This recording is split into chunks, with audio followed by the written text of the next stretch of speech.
Hi guys, and welcome back to my channel. This is Svetlana's Corner and my name is Svetlana, and we've been talking about solitary confinement. If you haven't watched my previous two videos, go back and watch them. We've done the introduction one and we've done the history of how solitary confinement came into the practice it is today. So actually today we're going to talk about what it is like today, what solitary confinement is, and that there are pros and cons of this practice. So before we dive into this video, I hope that you click on that subscribe button, ring the bell so that you're notified every time I post a video, because I don't want you to miss any of that. I played it innocent, a feel of discontent. I'm finally facing it all, fearless. All right, so we're talking about solitary confinement. So like I said, you go into my last video and I covered the history of how this method came into practice.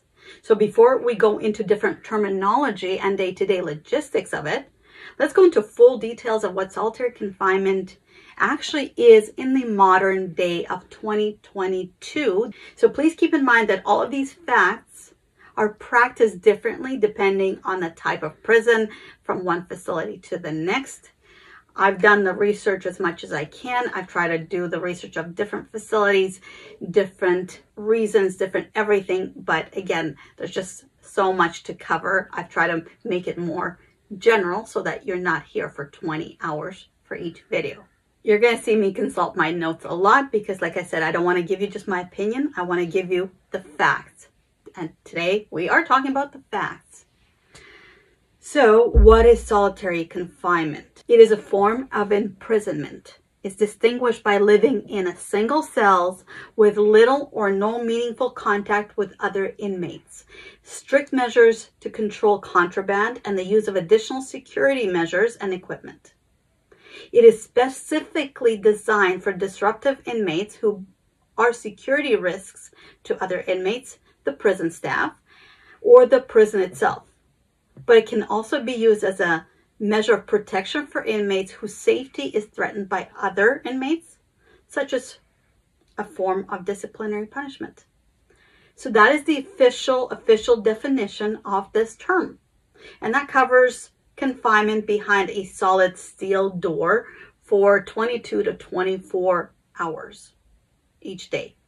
A robust scientific literature has established the negative psychological effects of solitary confinement, leading to emerging consensus among correctional as well as professional, mental health, legal, and human rights activists and organizations to drastically limit the use of solitary confinement.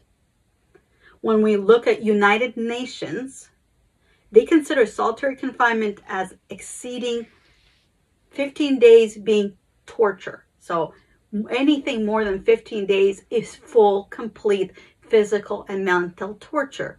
Solitary confinement goes by a number of names such as isolation, SHU, which is special housing units, administrative segregation, supermax prisons, the box, the hole, MCU, which is management control units, CMU, communication management units, STGMU, which is security threat group management units, voluntary or involuntary protective custody, special needs unit, or permanent lockdowns.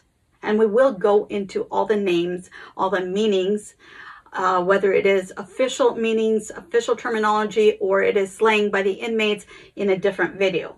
But those are the common names that are used throughout the governments of the world, not just the United States, but the world governments. So solitary confinement conditions vary from state to state, facility to facility. It's really hard to go each one in details. However, there are common conditions, and those include confinement behind a solid steel door for 22 to 24 hours a day, severely limited contact with other human beings, infrequent or non-existent phone calls, and rare non-contact visits, extremely limited access to rehabilitative or educational programming, grossly inadequate medical and mental health treatment, restricted reading material and personal property, Physical torture, such as hog tying, restraint chairs, forced cell extractions. No-touch torture, such as sensory deprivation, permanent bright lighting, extreme temperatures, and forced insomnia. Chemical torture, such as stun grenades and stun guns. Sexual intimidation and other forms of brutality and humiliation. I know, to me it sounded like what I just read is a bunch of stuff you see in horror movies and things like that, but this is actually the government definition of what is accepted. Not what they do, but what is accepted, what is legally allowed, what is normally practiced on a day-to-day basis. So beginning in the early 1970s, prison and jail administrators at federal, state, and local levels have relied increasingly on isolation and segregation to control men, women, and youth in their custody. In 1985, there were a handful of control units across the country.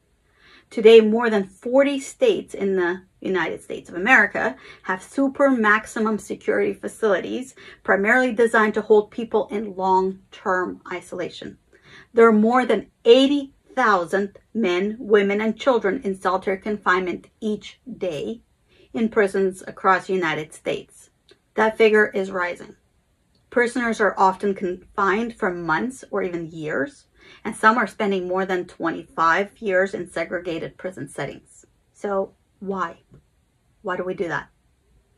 Prisoners can be placed in isolation for many reasons, from serious infractions, such as fighting another inmate, to minor ones, like talking back to a guard or getting caught with a pack of cigarettes, for example. Other times, prisoners are thrown into solitary confinement for not breaking rules at all. Prisons have used solitary confinement as a tool to manage gangs, isolating people for simply talking to a suspected gang member. Prisons have also used solitary confinement for retribution for political activism. So how does solitary confinement affect a person? Harmful psychological effects produce debilitating symptoms such as visual and auditory hallucinations, hypersensitivity to noise and touch, insomnia and paranoia, uncontrollable feelings of rage and fear, distortion of time and perception, increased risk of suicide, PTSD, and more. These effects are magnified for juveniles whose brains are still developing. And those effects are definitely magnified for people with mental health issues, who are estimated to make up 1/3 of prisoners that are in isolation. If a person is not mentally ill when they enter isolation, by the time they are released, their mental health has been severely compromised.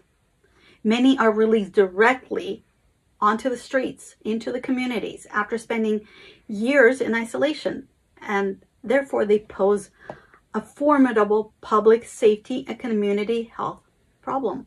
Yet nobody seems to care about that.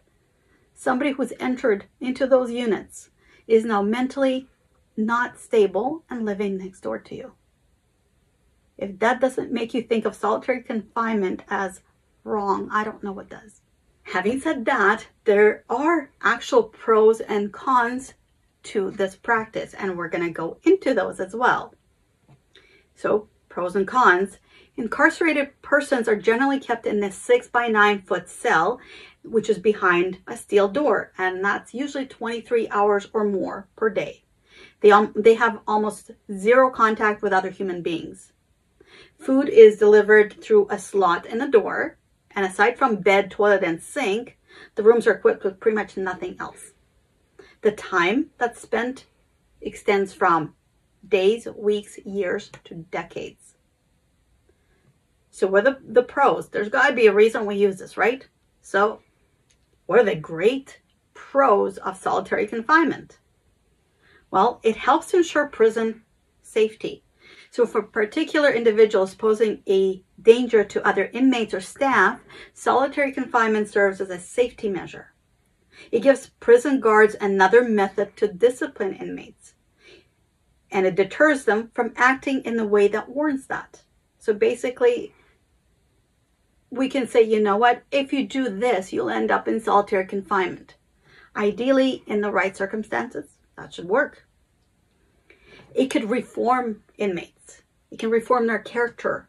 The practice itself was coined that if left alone, the inmates get to reflect on the weight of their crime, get to think about what they did. Kind of what we do with small kids. We tell them that, you know what, you did this. You need to sit down, have a little bit of a timeout, and then we'll talk about it. Now we're going to go into cons of solitary confinement.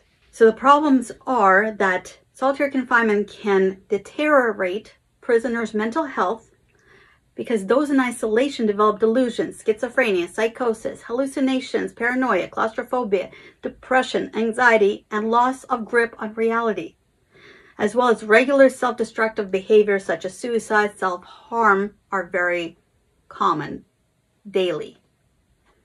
It can damage physical health. There's no freedom to walk around on prison grounds or outside at all. Therefore, inmates become vitamin D deficient, and it makes them susceptible to many illnesses. So they severely lack physical activity, as well as develop fractures, vision loss, and chronic lifetime pain. Solitary confinement hinders medical attention, allowing illnesses to progress further into serious conditions, often untreatable by that time.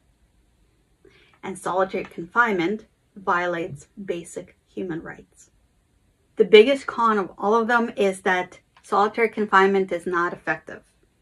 Incarcerated persons focus on solitude and do not become reformed or rehabilitated. It has been proven to not work. So overall, these are the official government definitions and reasons for using solitary confinement. Even their findings, the official findings, are showing that mental and physical abuse are obvious, yet need is not effective. However, the use of solitary confinement is increasing. Yeah, that makes no sense to me at all. However, that is what is presented officially. So that is the definition of the solitary confinement. That is the pros and cons as to why the government chooses to use solitary confinement. You think about it. You let me know. Do the pros outweigh the cons or vice versa? So in the next video, what we're going to do is we're going to look at what really happens in that unit exactly from day one of entering to last day when you are released, hopefully alive from there. Join me again.